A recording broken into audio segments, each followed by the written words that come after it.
My dad was chatting to me years ago and he said this, and I want you to really focus on this bit here.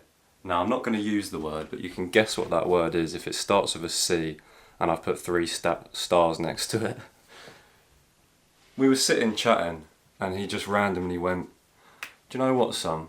You need to learn this, that one of the best ways to deal with strangers in life, one of the best ways to deal with social life, when you're meeting loads of different people and you're trying to figure out who's on your team and who's not, everyone is a see you next Tuesday until they're not. Every single person that you haven't met before." Now I was like, Dad, like, is that not a really dark, evil way to live life? That you assume every single person that you meet that you don't know yet is going to be a horrible person until they prove that they're not. But if you think about that, is that not like the best defense mechanism of all of life if you apply it right? If you apply it right. I'm not going to write much on this whiteboard. This video is going to be very, very short. I want to get this point into you, and I want you to walk away from this video having felt like, oh my God, that's completely changed the way I look at life. It's not a dark thing. It's a very positive thing, and I'll explain why. I'll explain why very quickly.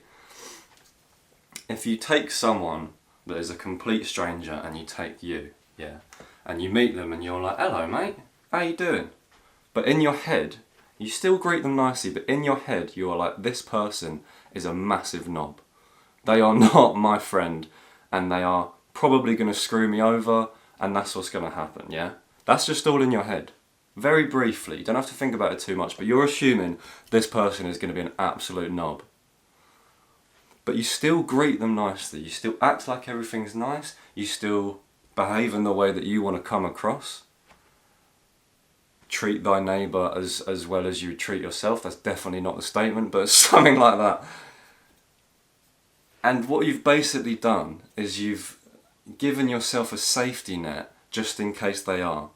Now this whole time, this whole conversation that's going on, maybe it's a whole day of you being with this person, you're getting to know them, you're starting to warm to them a bit more, and you're like, yeah, do you know what? They actually are quite nice. But you still have it in your head, it's like, they could still be a see you next Tuesday. They could definitely be a see you next Tuesday.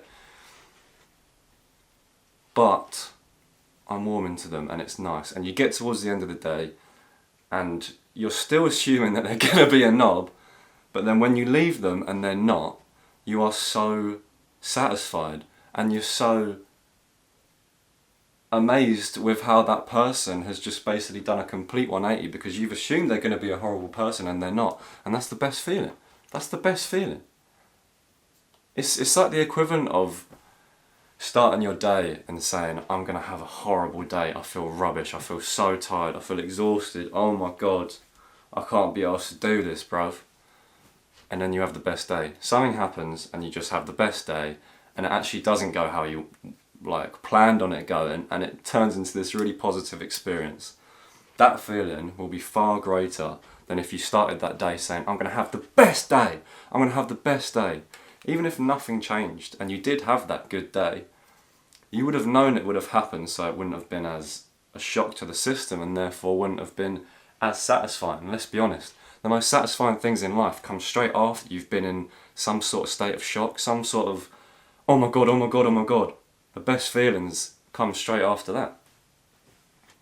So if you spend the rest of your life assuming everyone is going to be a see you next Tuesday, you might think that's morbid, but after what I've just explained, I hope that you don't, because it has actually completely changed the way I live life. You can walk about assuming that everyone's going to be a knob, and if they are, you were right, and if they're not, fucking fantastic, amazing. Oh my God, you're not a knob. Brilliant. So, yeah, do that. That's all I've got to say. Go and do that. I hope this video is helpful. Advice from a 57-year-old man that has been quite successful in life. I think it's quite helpful. And you should let me close it with that. If you're someone that doesn't like taking advice from older people because they've come from a completely different generation, I completely understand that. My parents don't even understand some of the stuff that we go through in this generation, because they haven't been through it and they're not really going through it or gonna go through it, so they're never really truly gonna understand it. They might be able to wrap their heads around it. But if you're one of those people that doesn't want to take advice from older people because of the point I just made, they come from a different generation, they don't know what's going on, you should probably eliminate that from your brain, or do both and specifically ask them questions that you know relate to a time that they can understand. I don't ask for advice about stuff that you're struggling with, where they come from a different generation where they didn't even get it. They don't even understand what you're talking about. But do ask them questions like this, like, Dad, how did you or Mum, whoever you've got, whatever your guardian is, if you don't have a mum or dad, I'm sorry about that, but whoever is looking after you, if you've got no one, then just listen to me. I've got you. Ask random people questions that are above 50, 60 years old. Just questions of life. What did you do when you were speaking to a stranger when you were younger? What did you do when you had taxes to fill out? What did you do when you woke up on a day where you didn't really feel that good? What would you do in the morning to make yourself feel better? And they'll have a completely different way of answering that question, because they come from a time where it doesn't exist anymore. Just this, like, there's not many people from my generation that live like this. Everyone is a see you next Tuesday until they're not. But my dad does, and it gave me a 57-year-old man's perspective on life, which is very helpful, because people are walking around this world assuming that everyone knows what's going on in their heads, assuming that everyone just understands what's going on and what's going on with you, and they don't. The only way to truly understand humans, which I think I do, I get humans, I get why people do the things they do, negative or positive, is to take advice from loads of different walks of life.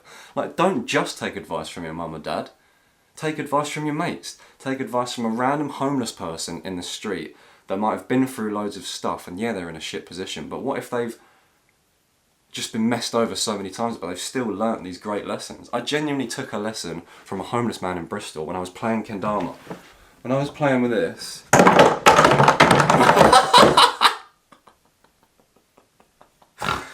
I'm going to have to sort that out.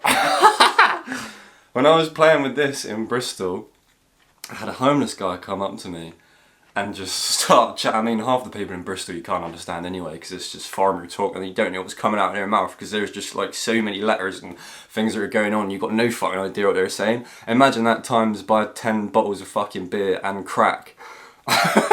He came over to me and he was like, "That's cool, isn't it? That's pretty nice, isn't it?" And I was just like, "Yeah, kendama, mush." And then he was just watching me play, and I was rushing the trick. I was doing it too quickly, and I just was getting in my own head about it, and I was like, "Oh my god." And he looked at me and he was like, "Slow down, slow down." He's never played with this in his life. He's got no idea what's going on. He can't even speak properly, and he's on crack and 12 beers, yeah? And he told me exactly what I needed to hear. Exactly what I needed to hear.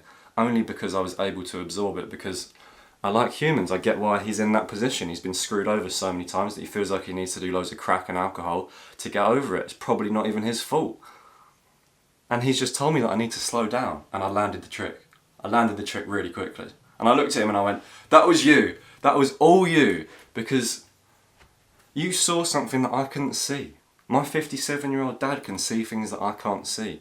My 7-year-old nephew can see things that I can't see." The way that you learn the best, most valuable lessons from life is to be a sponge to fucking everything. And I'm going to finish it with this, because that is risky information. Be a sponge to everything, but decide what you want to absorb. So you want to walk around being aware of everything that's going on and absorb everything you possibly can, all the information and all the lessons. But then you want to have a processing system of deciding what you want to take from that. So you can look at a 57-year-old dad and be like, "Well, I actually thought that was a bit rude and a bit mean to do that to everyone.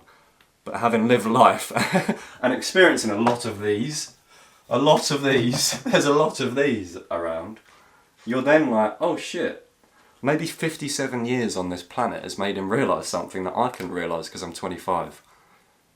So what, if we've created time and time is just a man-made thing, can I not manipulate time basically and take a lesson from someone that's taken 57 years to learn, or however long it took him to learn, and I can take that now?